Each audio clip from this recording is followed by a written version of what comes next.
भाई साहब, महल को ऐसे सजाइएगा कि दशहरे के दिन महल पूरा जगमगा उठे। बहना, आप फिक्र मत कीजिएगा। हमने सजावट के लिए खास अवध से सामान मंगवाए हैं, जिसे देखकर लोग दांत तले उंगलियां दबा लेंगे। और मामू जान, आप हमारे लिए खास अवध से आतिशबाजियां मंगवाइएगा, और जिनमें ये बड़े बड़े मटके जैसे अनार मंगाइए, जिन्हें फोड़कर मतलब जलाकर हम अब्बा हुजूर को डरा सके। हाँ, और पिताजी मेरे लिए ना ये 10 हाथ लंबी फुलझड़ी मंगवाइएगा, जिसे दूर से ही जलाकर मैं आपकी मूंछों पर लगा सकूं। अरे चुप कर बापू। क्या? सलीम वासु, दशहरे के दिन बुरा काम नहीं, अच्छा काम किया जाता है। जैसे भगवान राम ने रावण का वध किया था, इसीलिए दशहरे के दिन तक जो सबसे अच्छा काम करेगा, दशहरे के दिन रावण के पुतले को वही आग लगाएगा।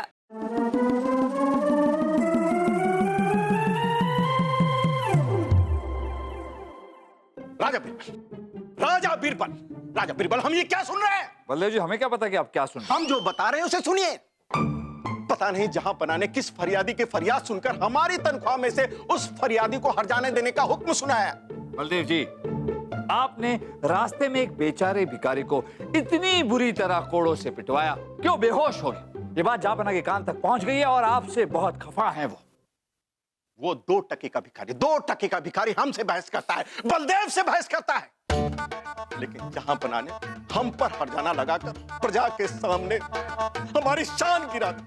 कहा वो भिखारी आम आदमी। देखिए, जहापना इस वक्त बहुत परेशान है। 4 राज्यों के बादशाह साथ मिलकर हम पर हमला करने की योजना कर रहे हैं। इस वक्त बहुत जरूरी है कि सिंध के बादशाह गफ्फार खान से हमारी संधि हो जाए। अगर ऐसा नहीं हुआ तो सब गड़बड़ हो जाएगी। पता है, हमें पता है, इस संधि के लिए गफ्फार खान के वजीर आजम अयूब खान जहांपना से मिलने आने वाले हैं। आने वाले हैं नहीं, वो वहां से निकल चुके हैं, पर पता नहीं अब तक हमारे महल में क्यों नहीं पहुंचे। बलदेव जी, हमें तो डर है कि रास्ते में कहीं हमारे दुश्मनों ने उन्हें अगवा करके उनका कत्ल न कर दिया। वैसे हम भी अपने फौलादी दिमाग से कुछ अच्छा काम करने की सोच रहे हैं, ताकि रावण का पुतला जलाने का मौका हमें मिले, क्योंकि शाही खून है हम। अच्छा सोच रहे हो आप सलीम भाई साहब, लेकिन मुझे पता है कि आपसे पहले मैं कोई अच्छा काम करके आपसे पहले जीत जाऊंगा। तुझे ही मारते हैं सबसे पहले। राजा बीरबल,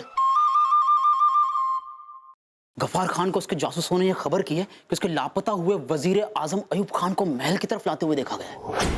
क्या? जी राजा बीरबल, और गफ्फार खान को इस बात का शक भी है कि जहांपना अयूब खान को कैद कर उसके ऊपर संधि करने का दबाव डाल सकते हैं।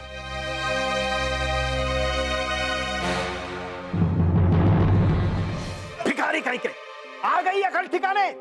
बाजार में हमारे साथ बदतमीजी करके सबके सामने हमारा अपमान किया है, इसलिए तुझे कोड़े पड़े। अब तुम हमारी कैद में हो, माफी मांग लो, नहीं तो यहां से जिंदा नहीं जाओगे। तेरे रथ के सामने आ जाने भर से तूने हमें कोड़ों से पिटवाया और यहाँ लाकर बंद कर दिया। इसकी सजा तुझे जरूर मिलेगी, क्योंकि हम भिखारी नहीं, हम सिंध देश के बादशाह गफ्फार खान के वजीर आजम अयूब खान हैं। क्या? नहीं, तुम झूठ बोल रहे हो। यदि ऐसी बात होती तो तुम हमें बाजार में ही बता देते। हमने तुम्हें वहां इसलिए नहीं बताया क्योंकि दुश्मन देश के जासूस हमारे पीछे पड़े हुए थे, समझे? और उनसे बचने के लिए हमने ये भिखारी का भेष बदला और बादशाह अकबर से मिलने दरबार में आ रहे थे। आप गफ्फार खान के वजीर आजम अयूब खान हैं। इंसान से तो गलती हो ही जाती है, हमें माफ कर दीजिए। संधि के लिए जहांपना आपका इंतजार कर रहे हैं, आइए। अब तुम अपनी बर्बादी का इंतजार करो। अब संधि नहीं, जंग होगी, जंग, और ऐसी खूनी जंग कि मुगलिया सल्तनत तहस नहस हो जाएगी। अयूब ये अयूब खान थे, जहांपना।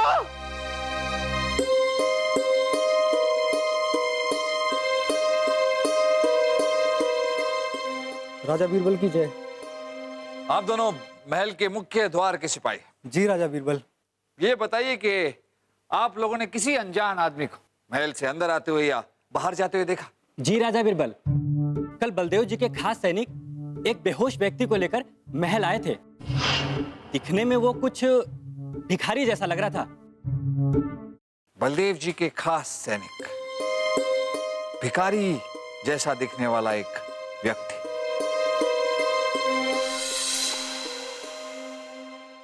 अम्मी जान, अम्मी जान, अम्मी जान, हमने एक ऐसा अच्छा काम सोच लिया है जिससे खुश होकर आप हमें ही रावण का पुतला जलाने के लिए कहेंगी। ऐसा क्या काम सोच लिया मेरे लाल? बीरबल जी, बीरबल जी ने हमें बताया कि किसी गिरे हुए इंसान को उठाना दुनिया में सबसे अच्छा काम है। तो बस आज हम इस वासु को गिराएंगे और फिर से उठाएंगे और अच्छा काम करेंगे। नहीं सलीम भाई साहब, मैं आपको गिराकर उठाऊंगा और मैं ही जीतूंगा। आपसे पहले रावण को भी मैं ही जलाऊंगा।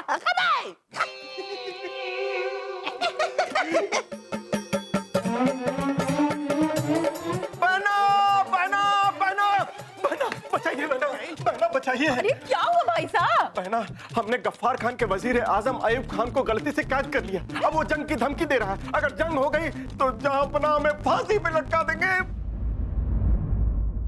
रानी साहबा की जय हो। बलदेव जी, आपने अयूब खान को कैद कर रखा है। आपको कैसे पता? बलदेव जी, महल के मुख्य द्वार के पहरेदारों ने हमें बताया कि आप किसी भिखारी जैसे दिखने वाले इंसान को महल के अंदर ले आए। हमें शक हुआ कि कहीं वो अयूब खान तो नहीं। बीरबल, देखिए भाई साहब ने ऐसा कुछ भी जानबूझ के नहीं किया है। गलती से हो गया। अब इन्हें जहांपनाह से बस आप ही बचा सकते हैं। बलदेव जी, अयूब खान कहाँ है? हमने तो बहुत पहले उसे आजाद कर दिया था। वो सीधे अपने देश चला गया, जंग की धमकी देकर। जंग? अगर गफ्फार खान ने हमारे खिलाफ जंग कर दी तो अनर्थ हो जाएगा। हमें इस बात की जानकारी जल्द से जल्द जहांपनाह को देनी होगी। नहीं बादशाह अकबर, हमारे वजीर आजम के साथ बलदेव ने जो सलूक किया है उस सूरत में समझौता नहीं, जंग होगी, जंग दाढ़ी पकड़ के।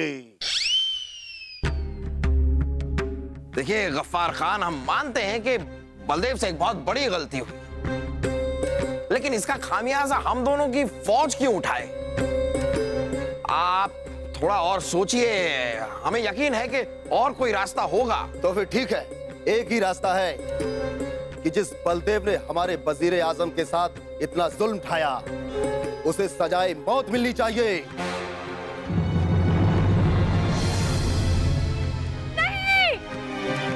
देखिए गफ्फार, ये तो कोई इंसाफ नहीं हुआ। तो फिर जंगी होगी। चलिए अयूब खान, दाढ़ी पकड़ के। गफ्फार खान जी, शांत हो जाइए, रुक जाइए।